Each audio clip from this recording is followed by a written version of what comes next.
You're listening to the Great Talk podcast by Great Western Hospital's NHS Foundation Trust. In this week's episode, we're hearing about what it's like to come to Swindon to work as an international nurse.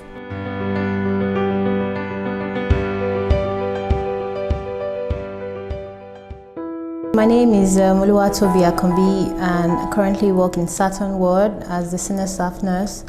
In Saturn Ward, it's a gastrointestinal ward, and we look after patients with liver disease and gastro issues. I grew up in Nigeria, Lagos, and I qualified as a nurse in Nigeria 2010.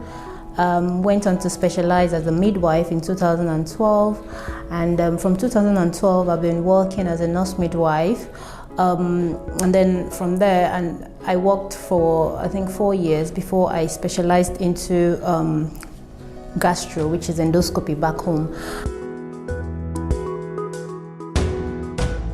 So my name is Helena. I'm a clinical practice educator. Currently, I'm working with healthcare assistants, so we do give support and advice. I'm originally from Angola, a country in Africa, which is a Portuguese ex-colony. So my parents moved to Portugal when I was about 9 years old, and I lived in Portugal all my life. Came to UK 10 years ago. As an internationally educated nurse, I still have my parents in Portugal, and I moved here with my husband and 2 children.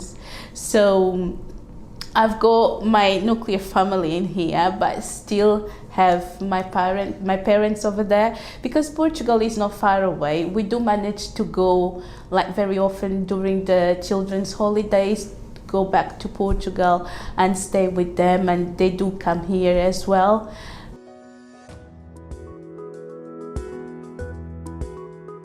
When I came, I had to come alone, and then my kids and my husband joined me in 6 months. So it was here alone, no family, no support system. You know, I was homesick after like 2 weeks. But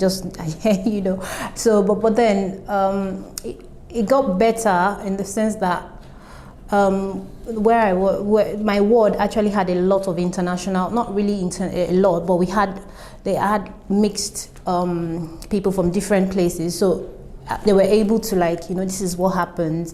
There's a lot of things, there's a lot of changes, but this is what you should do. So they were taking me out, hang out there, showing me these interesting places that I could go to, and that helped me. It just eased off the whole thing.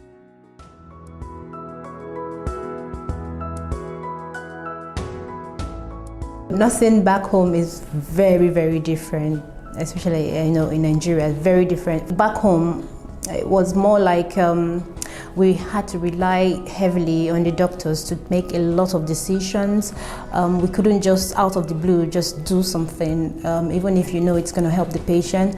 And that was the first thing I realized here, that when you come here, it's quite easy. You can, as long as you're competent to do it, you can actually make some decisions quick, which would actually help the patient. And I found that very, very, very challenging, because it was something I wasn't used to.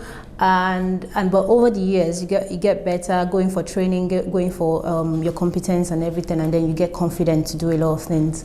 There's a lot of things that we read back home, because most of the textbook and everything we were trained with, most of them were published probably in UK or US, and they will tell you the ideal thing now to do it. But back home, because there are a lot of constraints with getting equipment, getting a lot of things that we improvise a lot, you don't get to see these things in actual form. But when I came here, I realized that almost everything that I learned back home, which were the ideal, but I never had to practice with, when I came here, it was like I had everything I needed at my fingertips, which made working really easy.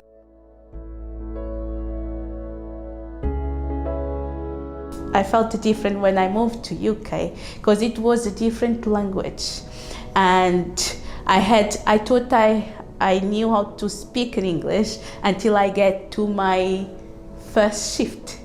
I was on the handover, and I was just, oh my God, what is that? Because England is a very multicultural country, so we had staff from all over the world and with all these different accents. But what is good in here, people is very supportive.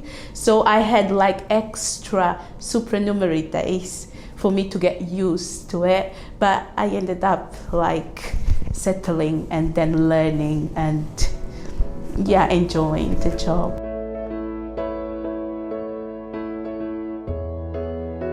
When I came here, I think I'm one of the luckiest. I keep saying it every time in the ward, and I think it's probably true. I'm one of the luckiest because I happened to have two mentors when I came, and they were really fascinating, really fascinating. I was able to have like a soft landing. Even though you're an internationally trained, they want to help. You know, there's no that bad blood is not there. Everybody's happy. They want to help you as much as possible.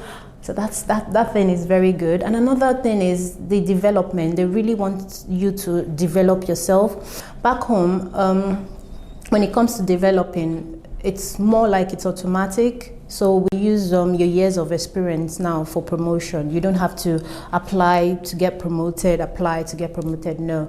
But when I came here, I didn't find it I didn't understand that process. So it was really like, I didn't know that was what is obtainable for you to move ahead in your career. That development part, but later on when I got to understand it, I see that they're very, they want you to develop in your career. So it's out there. There's a lot of training for you to do. I've gone through the aspiring leaders, which is very good. So leadership and management and all of that. So they'll put out all these things for you to do so as to help, develop in your careers. And if you want to specialize as well, there are different things that you can obtain, which I think is really fantastic.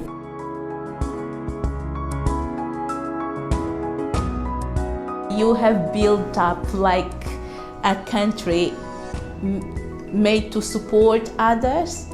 So I remember when I started, I had a clinical practice educator allocated to support me during all the entire month that I was on my first shift. So they had supported me not only with the work-related issues, but even helping me to try to find a house, to understand how the taxes work and everything. So it was like extraordinary. I couldn't have been more supported.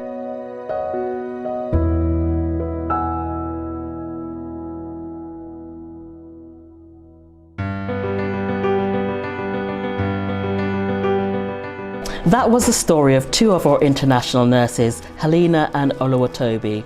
You can find out more by visiting our careers website, www.gwh.nhs.uk/recruitment. More episodes of Great to Talk are available wherever you find your podcasts, and click subscribe to automatically download future episodes.